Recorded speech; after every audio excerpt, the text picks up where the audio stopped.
പാലാ നഗരസഭയിൽ വീണ്ടും നാടകീയ സംഭവങ്ങൾ. UDF ഭരണം പ്രതിസന്ധിയിൽ. കോൺഗ്രസ് കൗൺസിലർമാരും പുളിക്കക്കണ്ടം കുടുംബത്തിലെ 3 സ്വതന്ത്ര കൗൺസിലർമാരും തമ്മിലുള്ള തർക്കം രൂക്ഷം. കോൺഗ്രസ് കൗൺസിലർ ബിജു മാത്യൂസ് തന്റെ വാച്ച് മോഷ്ടിച്ചെന്ന പരാതിയുമായി ചെയർപേഴ്സൺ ദിയ ബിനു പുളിക്കണ്ടം രംഗത്ത്. ഷിനോജ് എസ് ടി ഉണ്ട് വിവരങ്ങൾ നൽകാനായി. ഷിനോജ്, എന്തൊക്കെയാണ് ഈ നടക്കുന്നത് കൊച്ചു കേരളത്തിൽ?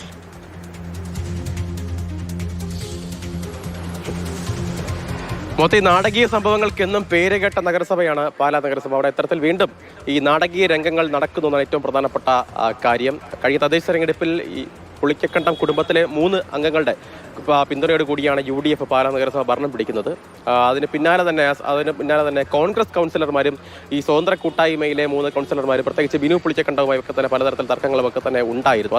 ആ തർക്കം അതിന്റെ പാരമ്യത്തിലേക്ക് രൂക്ഷമായ നിലയിലേക്ക് എത്തുന്നു എന്നാണ് ഏറ്റവും പ്രധാനപ്പെട്ട കാര്യം. കഴിഞ്ഞ വെള്ളിയാഴ്ചയാണ് തർക്കങ്ങളൊക്കെ തന്നെ തുടങ്ങുന്നത്. അതിൽ പ്രധാനപ്പെട്ട കാര്യം എന്ന് പറയുന്നത് പാലാ കൊട്ടാരമറ്റം ബസ് സ്റ്റാൻഡിനുള്ളിലെ ഒരു ഓട്ടോ സ്റ്റാൻഡുമായി ബന്ധപ്പെട്ട തർക്കമാണ്. അതുമായി ബന്ധപ്പെട്ട് നടന്ന ചർച്ചയിൽ കോൺഗ്രസ് കൗൺസിലർ ബിജു മാത്യൂസിനെ തല്ലി എന്ന ഒരു പരാതി ബിജു മാത്യൂസ് തന്നെ പാലാ പോലീസിൽ നൽകിയിട്ടുണ്ടായിരുന്നു. ഈ തല്ലിയത് നിലവിലെ ചെയർപേഴ്സണായിട്ടുള്ള ദിയ ബിനു പുളിക്കക്കണ്ടത്തിന്റെ പിതാവ് ബിനു പുളിക്കക്കണ്ടമാണ് ഇത്തരത്തിൽ തല്ലിയതെന്നാണ് ബിജു മാത്യൂസിന്റെ പരാതിയിൽ പറയുന്നത്. പരാതിക്ക് പിന്നാലെ ഇന്നലെ 3 പോലീസ് ഉദ്യോഗസ്ഥരും ബിജു മാത്യൂസുമായി പാലാ നഗരസഭ അധ്യക്ഷന്റെ ചേംബറിലെത്തി അവിടെ ഇത്തരത്തിൽ പരിശോധനകളുമായി ബന്ധപ്പെട്ട കാര്യങ്ങളൊക്കെ തന്നെ നടത്തി. ആ സമയത്ത് ദിയ ആ സമയത്ത് അവിടെ ഇല്ലായിരുന്നു.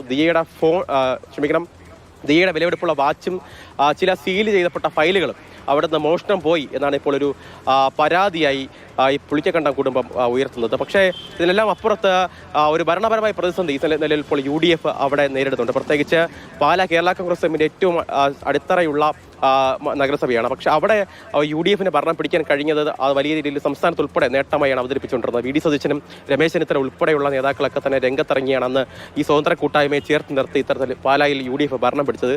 അവിടെ ഇത്തരത്തിലൊരു നഗരസഭ നഷ്ടമാകുന്ന തരത്തിലേക്കൊക്കെ തന്നെ കാര്യങ്ങൾ പോയാൽ അത് സംസ്ഥാനത്ത് ഉൾപ്പെടെ UDFന് വലിയ ക്ഷീണമാകും. അതിനാൽ തന്നെ പ്രത്യേകിച്ച് സംസ്ഥാന ഭരണം ഉൾപ്പെടെ ലഭിച്ച സാഹചര്യത്തിൽ ഏതെങ്കിലും തരത്തിൽ ചർച്ചകളിലൂടെ ഈ പ്രശ്നങ്ങളൊക്കെ തന്നെ പരിഹരിക്കാൻ കഴിയും എന്നതാണ് ഇപ്പോഴും മുതിർന്ന നേതാക്കൾ ഉൾപ്പെടെ പറയുന്നത്. അതിനാൽ തന്നെ VD സതീശനെ രമേശ് ചെന്നിത്തല ഉൾപ്പെടെ കണ്ട് ഈ വിഷയങ്ങളിലൊരു പരിഹാരത്തിലേക്ക് എത്താനാണ് നിലവിൽ ഇപ്പോൾ ഈ പുളിക്കക്കണ്ടം കുടുംബത്തിന്റെ തീരുമാനമെന്ന് പറയുന്നത്. അതല്ലെങ്കിൽ UDFനെ സംബന്ധിച്ച് ഭരണം നഷ്ടമാകുന്ന നിലയിലേക്ക് പാലായിൽ കാര്യങ്ങൾ മാറും.